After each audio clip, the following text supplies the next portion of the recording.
Almost 2 million people are brought before England's criminal courts every year. You have been arrested quite a few times before, from what the officer tells me, haven't you? 29 convictions, 64 offences. More than half of them are legally aided, at a cost to the taxpayer of £1 billion. The best thing you can do is zip your lip and not say anything, simple as. Britain's busiest legal aid practice is Tuckers. They handle thousands of these cases every year. Where do you put the knife? I put it on my waistline. We've been following them for 2 years, with unprecedented access to their lawyers and their clients. I'm not going to plead guilty to nothing, right? I don't care. As the cost of criminal justice comes under increasing scrutiny, this is how justice really works.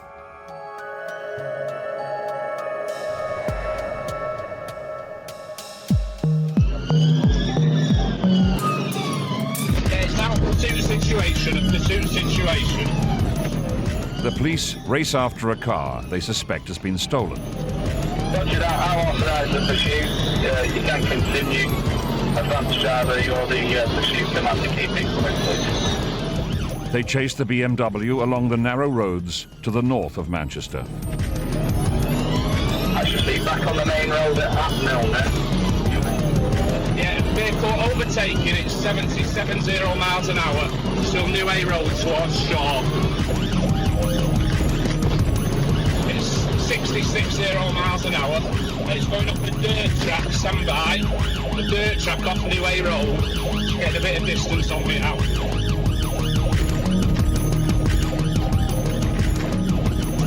I've no idea where I am. I'm on a dirt track going up a hill.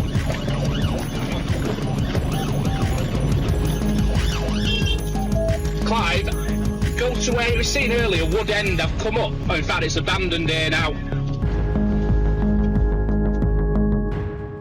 The driver's gone, but the police suspect they know who he is.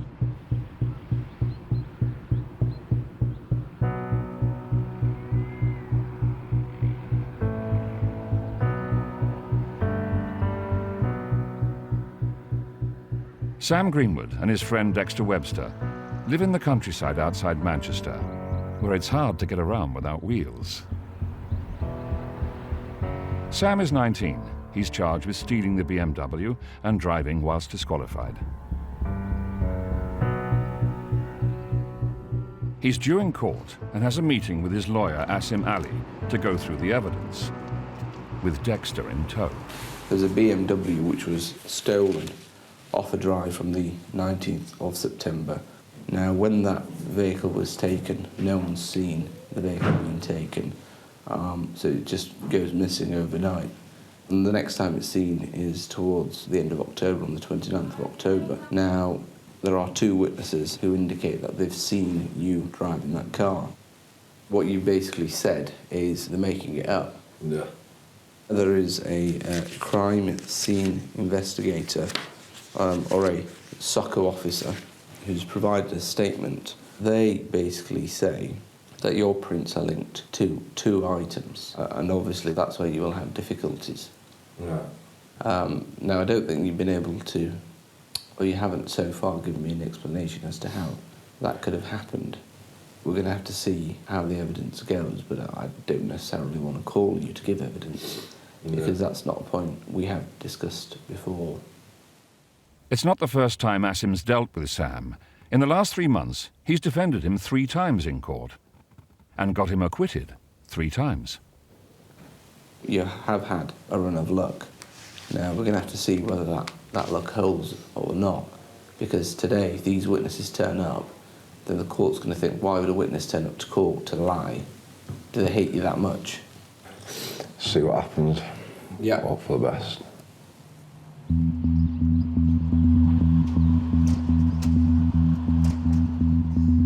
Oh, good morning, it's Claire from Tucker Solicitors. The main thing is stop listening to what the police say. Tuckers is the busiest legal aid practice in Britain. He's got an armed robbery, possession with intent, yeah. 70% of their business comes from returning clients.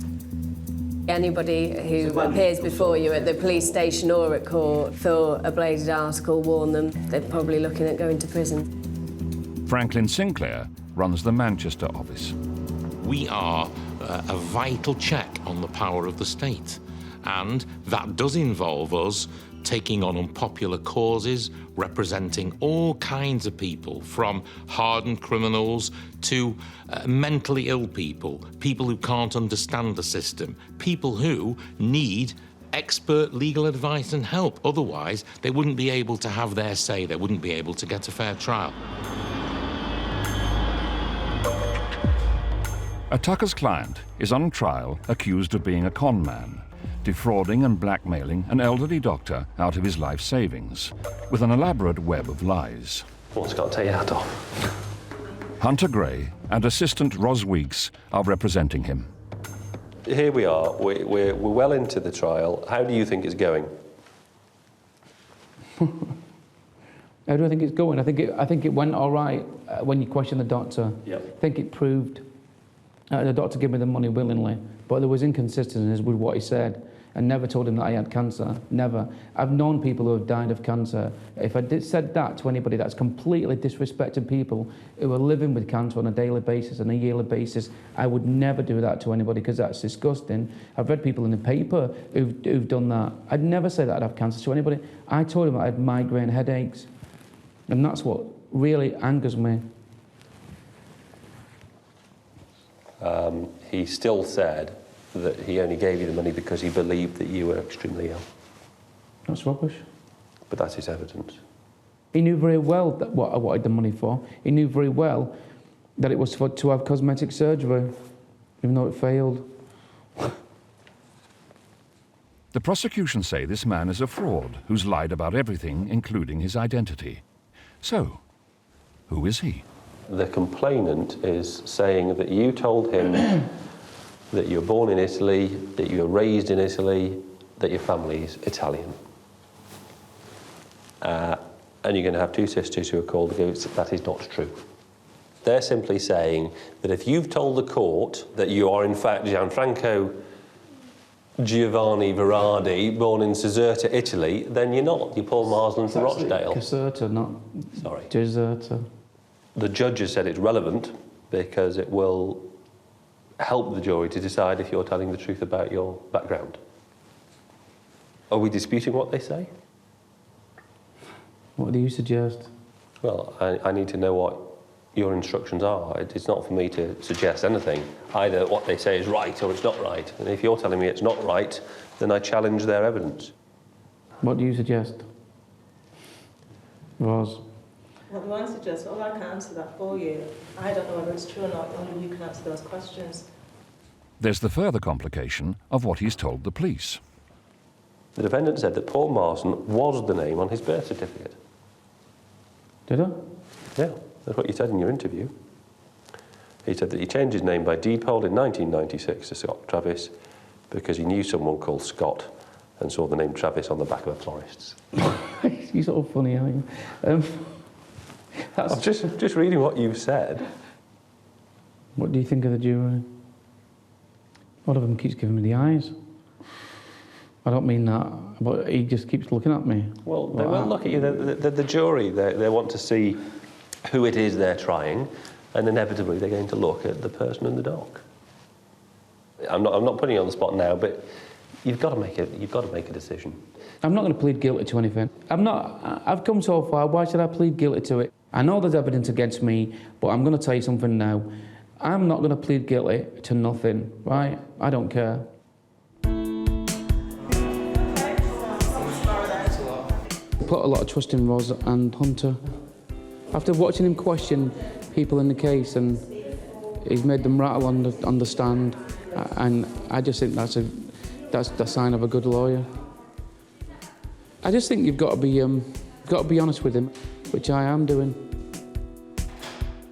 My client, a troubled individual, very entertaining.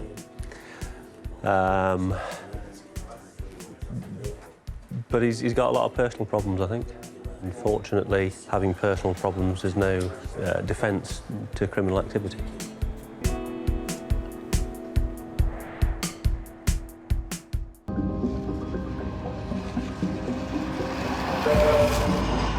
In In Greater Manchester, there are 88 reports of violent crime every day. He's saying that it was a mob attack on him, and The witnesses mention it. he doesn't know what, other than the spade, what other weapons might have been used. Today, advocate Ian Johnston and his assistant Neil Hampson are meeting a client charged with a serious offence involving a knife. Liam McMahon's about to go on trial for grievous bodily harm, a charge that carries a maximum sentence of life imprisonment. You've met Ian before, haven't you? Yeah, that's right, yeah. Liam's come in with his dad to go through the defence statement. The case centres on what happened at a party Liam was attending when a group of uninvited lads showed up. There was fighting. Liam said he picked up a kitchen knife in self-defence. He says one of the gate crashers attacked him with a garden spade. So you come running up to you, and before you know it, you're treading water backwards, and he's hit you on the left-hand side. And he's got the spade back again to go for you again. Yeah. And it's at that point that you've used the knife, aimed at anything. No, you with the knife, you just generally get away from me with that spade sort of thing. Yeah. And you accept at that point you've caught him in the neck. I felt like I was getting dizzy as I was on the floor, so I thought, I'm going to go out. Do you remember somebody stamping on your head at that point? Yeah, just feel like the blows. I remember feeling, I can tell when it's metal, because I felt the cut. On your head? Yeah. I had a cut in my head and I was bleeding. And you're pretty sure that was from the spade?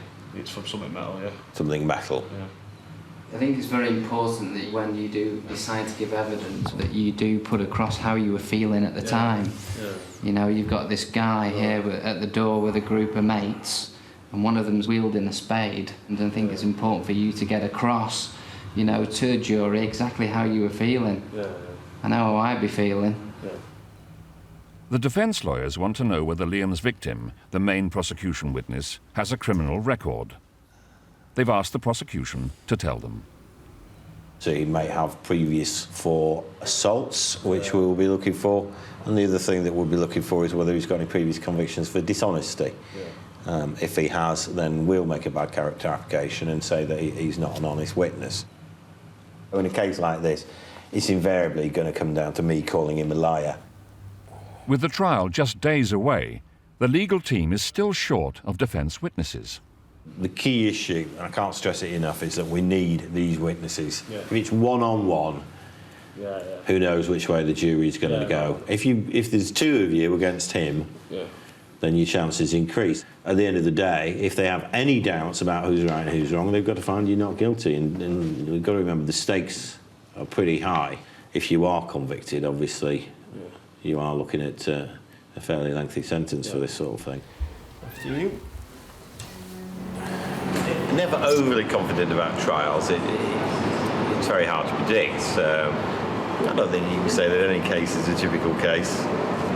They're all fairly unique. How many times do you besiege a house being attacked by a group of people with spades and sticks? A bit nervous, and I was just trying not to think about it really, until the time. I'm quite worried, to tell you the truth, obviously. I don't want him to go to prison.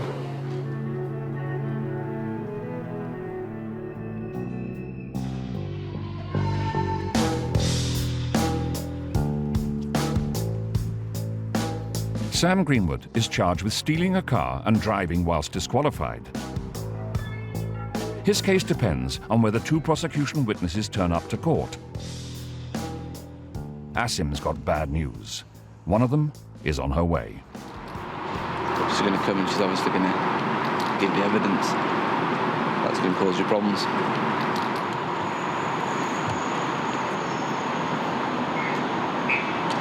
Yeah. Well, I don't even know what.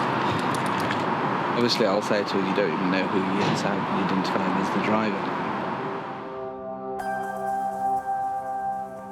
The prosecution witness tells the court she saw Sam driving the stolen car.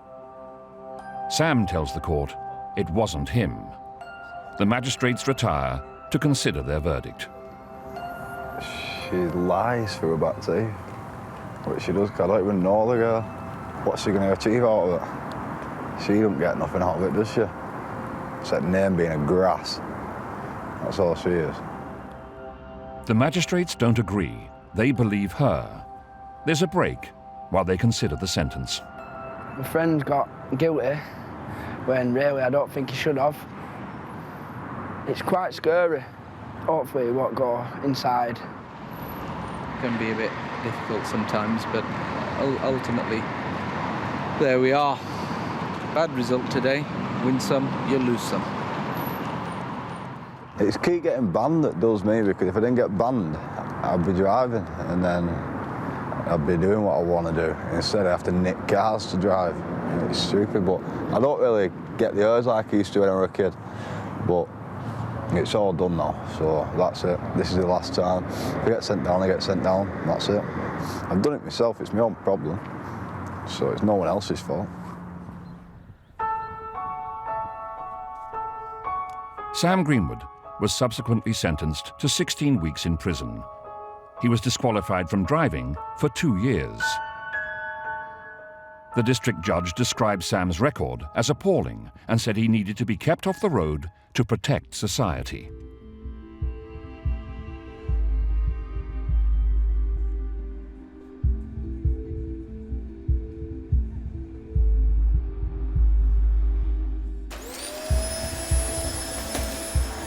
Scott Travis, alias Paul Marsland, alias Count Gianfranco Giovanni Verardi, is nearing the end of his fraud trial. His girlfriend, Gail Hayworth, was facing charges for perverting the course of justice. These have been dropped. Things are going less well for him. I'm not just concerned about Franco. Scott. I'm concerned about Scott. I'm concerned. I don't feel he's had a fair trial. I've seen two jurors sniggering, laughing, whispering to each other. We've pointed this out to our barrister. I only hope that he's got it in hand. The prosecution says he's a con man from Rochdale. But in his kitchen, at least, he's pure Italian. I was taught by my father, Franco Verardi, to make spaghetti bolognese with onions and shredded carrot. Just my father was Italian, it gave me a passion for Italian food, the way he taught me to cook, so that's why I love Italian food. But I eat it nearly every night. Other than that, it's fish and chips. I'm 44 now. I've been with Gail for 17 years. Before that, I was married. I've got 4 children. 2 of my daughters live in Tianjin in China, and another 2 daughters live in Singapore with their mother. She's a medical doctor. He spent the day giving evidence. It's left him feeling a bit bruised. This morning, the line of questioning, it was about my birth and about who my father is and that I've made this big story up, and I never made no story up at all. It's the truth. And if the prosecution don't believe it, I'm not really bothered. But obviously that's going to get me into trouble, isn't it? They're not going to believe me, and I'm going to be in trouble. And the jury won't believe me because I've been made to look a complete storytelling idiot. I'll go to my grave denying my guiltiness because I know I wasn't guilty. I know that this man, can't mention his name, but this man was in love with me. He wanted me to be with him. I didn't want to be with him. I am not homosexual. I'm not a count, no. A few people have said I'm a right count, but I'm, you know... What disappointed me was my barrister just sat there, and I looked at him, and he just looked at the table, and he looked away from me. He could have sort of like, you know, give me a bit of confidence by looking at me in a certain way and say, you know, I'm here for you. I'm your barrister. I know I can't speak to you, but I'm still here for you. And he could have stood up for me. He really could have stood up for me this morning. I was nearly going to burst out in tears, but I didn't do. I was too strong for that. I stopped myself from... Get down! Too strong for that, you see. Are you ready to eat? It's finished now. I know that I'm going to be convicted and I know that I'm going to go to prison. I know it. It's going to be about 6 years. I miss my cat very much. I was very close to it. I miss my cat and I'll obviously miss Gail.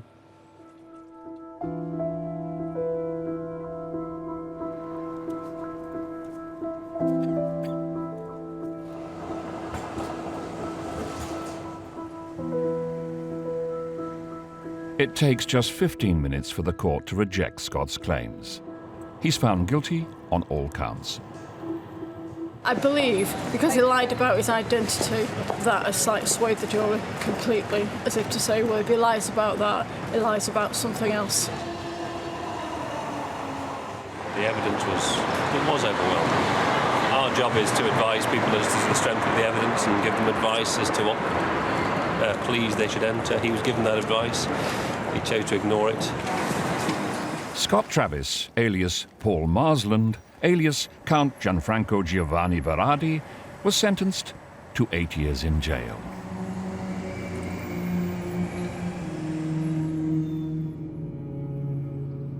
Sam Greenwood is in prison. Now his friend Dexter Webster is in trouble. He asks for Tuckers to represent him at the police station. The lawyer on call is Shab Aslam. Unusually, a camera is allowed in to film the client interview. You have been arrested quite a few times before, from what the officer tells me, haven't you? 29 convictions, 64 offences, yeah? So you've been a busy lad, and you're not very old now, are you? How old are you now? 18. 18, yeah. So you've had a busy few juvenile years, haven't you? Dexter is accused of breaking into a caravan parked on someone's drive. We was all drunk and... Yeah? It wasn't my idea, but that's what got said, obviously. Okay. It was a bit of all our ideas. Right. I just got blame put on me because they're all knobs. The victims are saying that a teapot was stolen from there. See, that's a lie, that. Yeah. You know what I mean? Why would we steal a teapot? But you've not taken that? Okay. No. That wasn't your intention to go in and steal, just to go in and shelter. Was it raining or anything that day, or...? No, we just got kicked out of a party, yeah. Okay. And it was about 4:30 in the morning. Right. Okay. I'm more than happy for you to answer questions. Tell them exactly what you've told me, that you've not gone in there to steal anything, that it was merely a bit of a giggle with your friends, taking some shelter and just having a bit of a chill out inside the caravan. The police are going to have reservations about bailing you. They reckon you're like a one-man crime wave at this moment in time.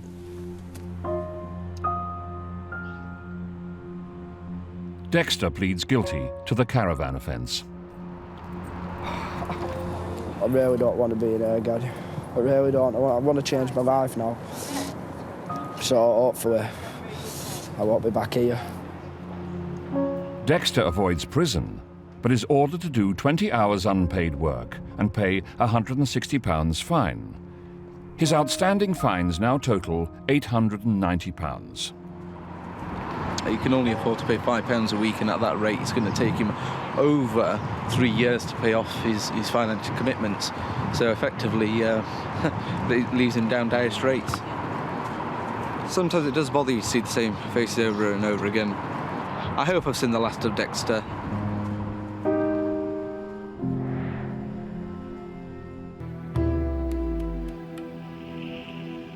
Five days before he goes on trial for knife crime, Liam McMahon meets his lawyer at the scene of the attack. Is this the garage area? Neil wants Liam to walk him through what happened when the gate crashers arrived at the party. Just show me, you pick up a knife, don't you, in the kitchen? Can you tell me whereabouts the knife was? It was here. So there was a block of knives there? Them there, but there was... OK, so that is the block of knives we're talking about? I think she's got a new... That's a new block of knives, is it? Yeah. What is it you do with that then? Well, I could hear all the shouting and I could hear the girl screaming, so I thought I'd go out, have a look what's happening. Yeah. Where'd you put the knife? I put it on my waistline. Was he still armed with the spade? Yeah, one of them did, and then one of them would pull the fence panel out there. So one of them actually removes the whole panel? Yeah. Which is still missing? Yeah. I heard one of them shout, have these in the garden. And I seen one of them had the spade and one of them had the fence panel, so the first thing I did was just pull the knife out. As I come out, I see one of the lads throw the spade at my car to clip the top of the roof. The group of them have come at me, so they've run back at you? Yeah, I'm backing off all the way down, so I'm just backing off and just fending them off. Right. And it's gone all the way back to the end of the road. So it was quite a distance as well that I've backed off. The victim in the case, he describes the incident actually taking place on the drive. Yeah, which is like... Well, we're nowhere near to the drive, are we now? We're a good 10, 20 yards away from the drive.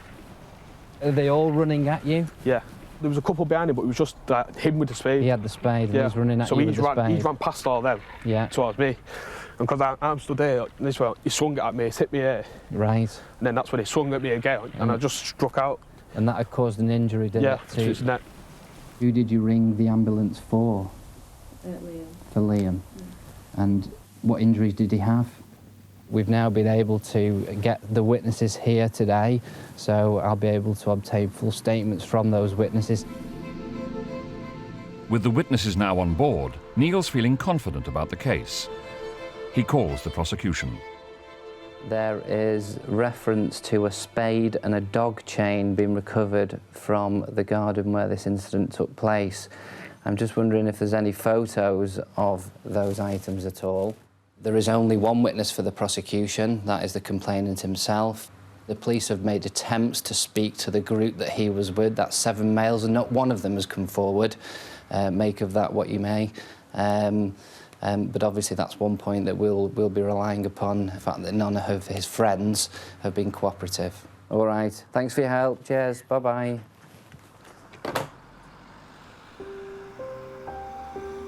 Dexter Webster is back in Bury Police Station. This time, he's under arrest for van theft, or TWOC, taking a vehicle without the owner's consent. Now it's Katie Calderbank's turn to help him out. Have you been involved in the initial theft of this vehicle? Right.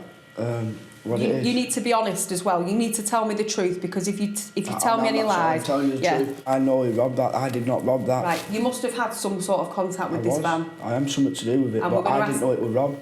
Dexter tells Katie he and a mate were in the van in a park. 2 other men were hanging around. They drove off, you see. So he thought, who was that? And then he said, go and move that. And so I went, right, and pass it here. So I've got the screwdriver. And I've gone and tried and started it up, tried moving it off the park. And then both of the males dragged me out of the van and started battering me. No, I know. I get that. But effectively, you're guilty of TWOC then, aren't you? Because that's what I mean. You wouldn't start a car with a screwdriver, so you must have had some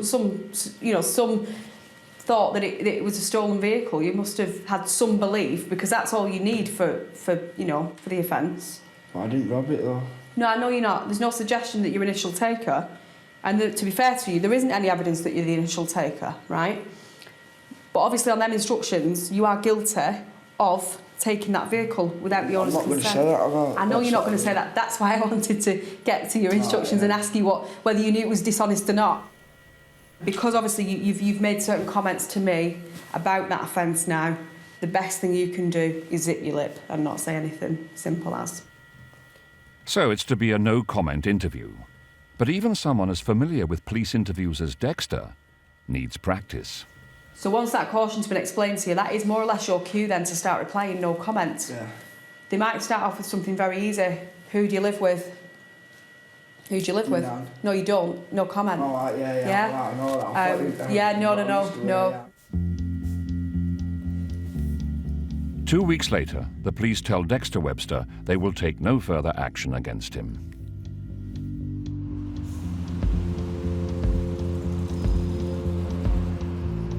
Tuckers earned more than £8 million in legal aid fees last year. But the government wants to limit legal aid. So the future for law firms like Tuckers is uncertain. Good afternoon, everyone. Welcome to the monthly management meeting. Right, the monitoring of the reporting of figures on the last occasion, we had a very smiley face. Unfortunately, today we've got a very sad face because we've billed £200,000 less in December than we did in November. So it's a pretty disastrous month, December. In fact, I think it's probably, Peter, not quite the worst month of the year. One of our worst months so far. April was the worst. Well, and then... it was December, it was Christmas, courts are closed, people are off work. You know, really, December is a 3-week month, really. I suppose so. So I think that does explain some of it. I suppose so. Not many advocates' bills, really low. Not much Crown's low. Crown's low, but yeah, low. Although they did have a very good month in November. There were a couple of big cases in there. Mags and Police Station. Mags and Police Station, really low. Yeah. But I think some of that it can be explained because of December. Yeah, and as it's January the 22nd, Peter, so we've got some idea. How's this month progressing? we're running on a knife edge, financially. We've got a reasonable size office, we've got a lot of infrastructure, the costs are higher and higher and higher, and legal aid is, it's just extremely challenging environment. December, there was 223 recorded hearings overall in all the magistrates' courts that we cover, 146 of which were in Manchester. Way down. And like 168 in Manchester in 2011, so there's a 22 hearing drop on that one. Yep. Everybody is feeling the pinch in different ways, depending on the structure and their costs and their size. Too many people chasing too little work. In essence, at too low a fee. It means law firms need to bring in even more clients and keep the ones they already have. There's a familiar face at Bury Police Station. Hi, Scott. I'm Casey from Talkers. I'm going to represent you today. Nice to meet you. Take a seat. Scott Travis, who is serving an 8-year prison sentence for fraud, has been brought in to face fresh allegations. It seems the one-time Gianfranco Giovanni Verardi has been passing himself off as a wealthy Muslim businessman, Mohammed Kashif Ray. Ray told the victim that he was from a religious family, provided the image of an attractive Asian male as his profile picture, and stated that he was a stockbroker who lived in Hales Barn, and the victim was attracted to him. The police say he defrauded a woman he met on an online dating site of £12,000. Ray started to communicate that he was having money difficulties. Ray requested that the victim gave him sums of money. You are suspected as being the offender, Ray. I'm going to ask you outright now, and I want the complete honesty from you, because obviously it will affect the advice that I give you. Are you the person that's responsible for... No, I'm not. That's my friend Kashif. He lived in Doncaster, not Hale Barnes. I don't know his address in Doncaster. All I know is that he lived with his aunt and uncle there, and his 2 brothers and 1 sister. He said that his girlfriend of 2 years was actually fetching him around presents to the apartment, which I was to hand over to him. At one point, a package appeared that big. Yeah.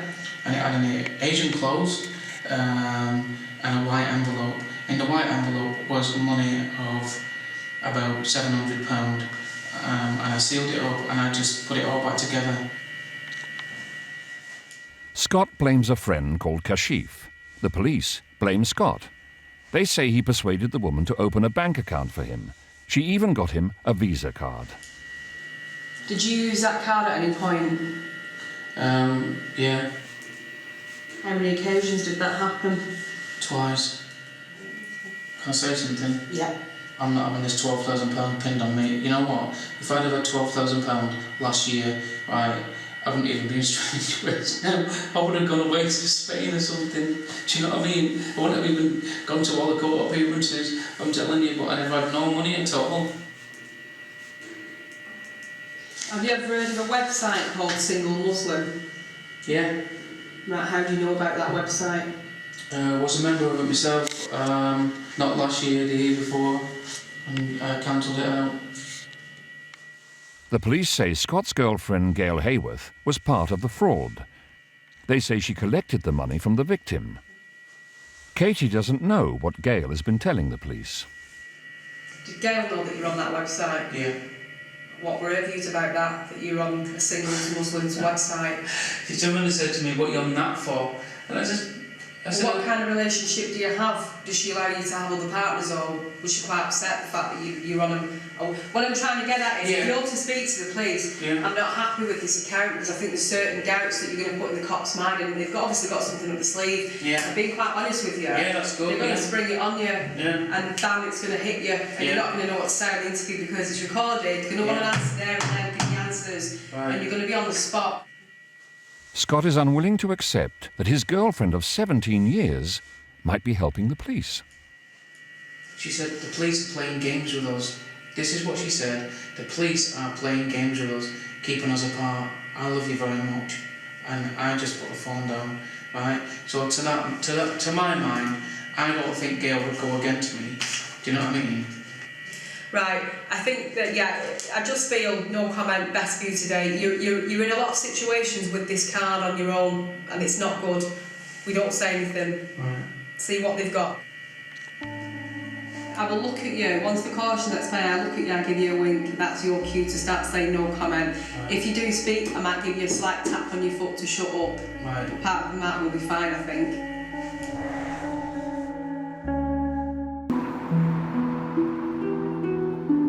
Scott Travis, accused of taking £12,000 off a woman by posing as a Muslim businessman, is once again being interviewed by the police.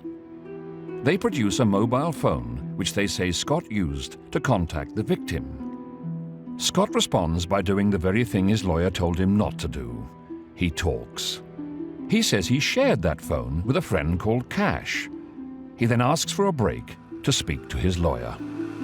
I'm not denying that it's me, but the thing about it is that BlackBerry, we both used it. The two BlackBerries, one was his girlfriend Shamina's, and the other one Can I just stop you there? Was mine. The issue is, right, on the both last... used it. Right, but listen to I this. let him use them. But the last time, you confirmed that phone was yours and you said you didn't get it back. You didn't get that phone until November. Well, you've gone and shot yourself in the foot because the last time you were interviewed... Yeah. They've obviously got evidence that you've called the police on that number before, which is why I said to you, zip your lip and don't say anything, because now you're backtracking on what's been said. But I'm not. The thing about it, I'm not going to deny that I had that phone all the way through the year. But he used it as well. We both used it. Yeah, but that's not what you told them last time when I told you not to speak. Because last occasion, I've got all your interview notes. I admitted that it was my phone. In November, he actually gave it. He was Scott, using I'm going to be really blunt with you now, right? Yeah? We've stopped the interview so many times, and we're having the same conversation. But can I just explain something to you?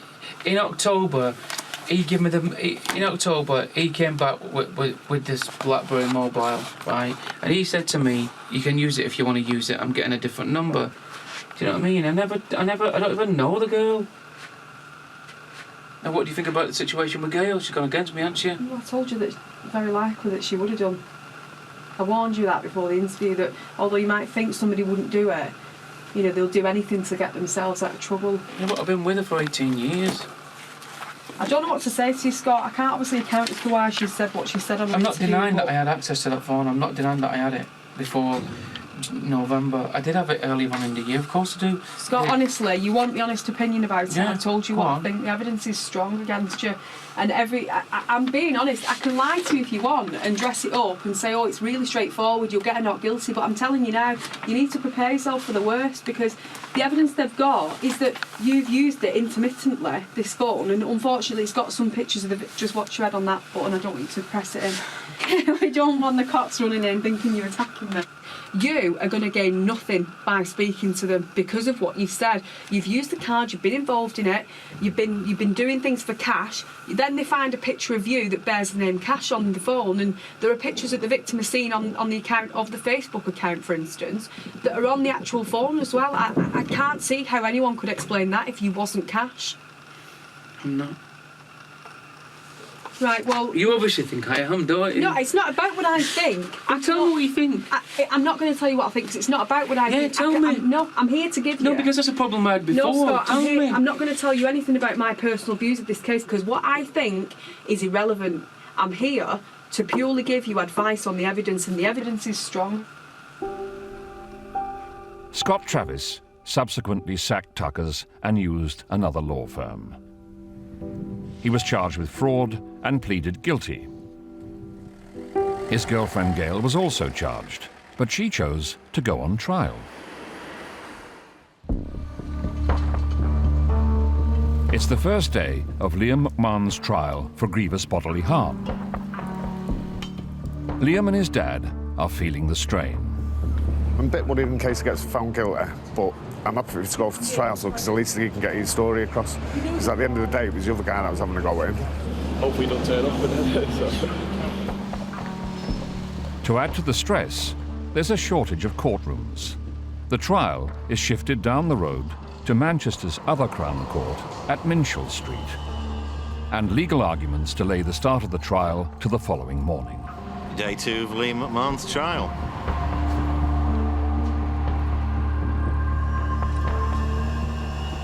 The main prosecution witness takes the stand. Under cross-examination, the witness said he couldn't recall whether or not he'd had a spade. After he's given evidence, the defence team is optimistic. It's gone well because well, the guy was lying anyway, and he's just pretty much admitted to having a spade, saying he don't recall if he had a spade when obviously he clearly did. So if you can't recall, then it should be something that sticks in your mind, shouldn't it? If the night when he's been stabbed, that should be remembered, that, shouldn't it? I'm quite pleased because I could see some of the faces on the juror, and when some of the evidence was coming out and his answers to it, you could see that they just didn't believe it. I've mentioned in passing that I might make a submission of no case to answer on the basis that the evidence is manifestly unreliable. I'll have to think about that overnight, but certainly it's not the strongest of cases. But to be honest, those are the ones I worry about the most.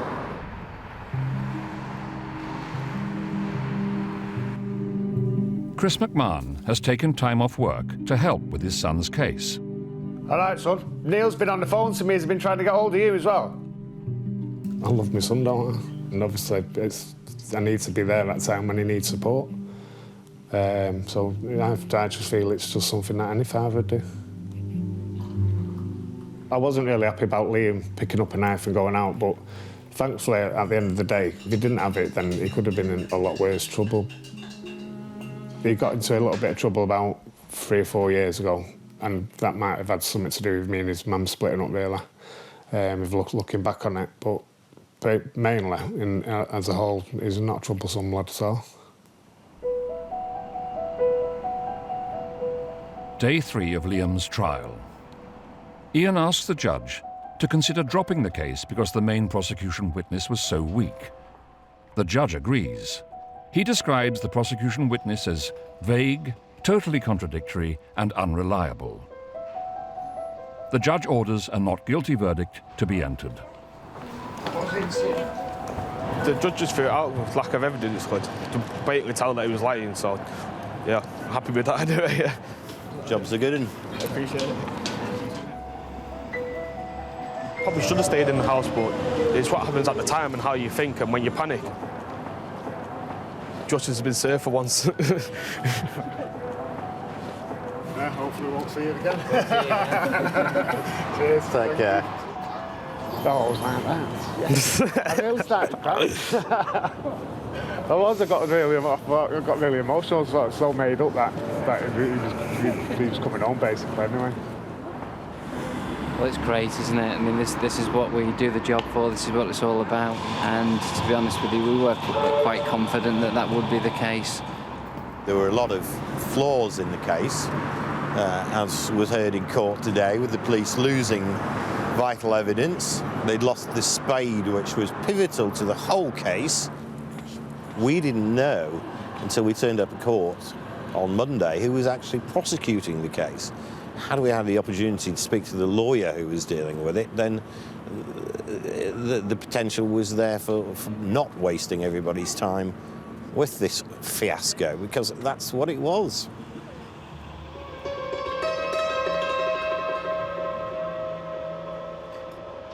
At Manchester Crown Court, Gail Hayworth, girlfriend of Scott Travis, is to go on trial for fraud.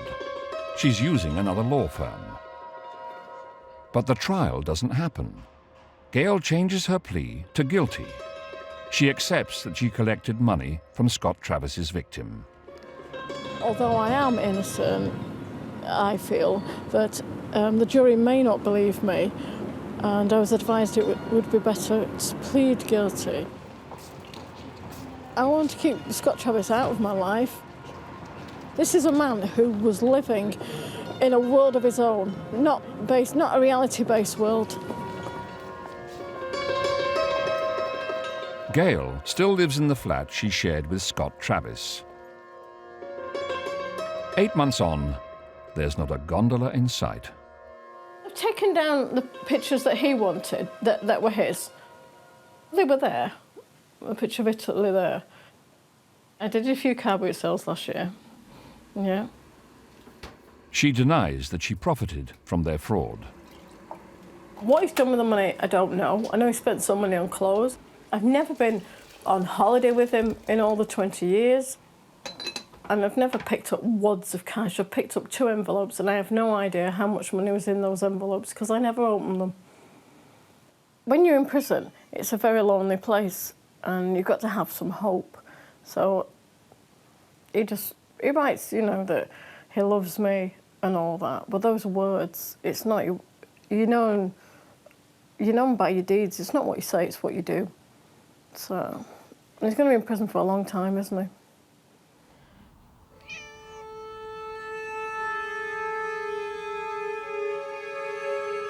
Scott Travis gets a further 18 months imprisonment for the new fraud offence.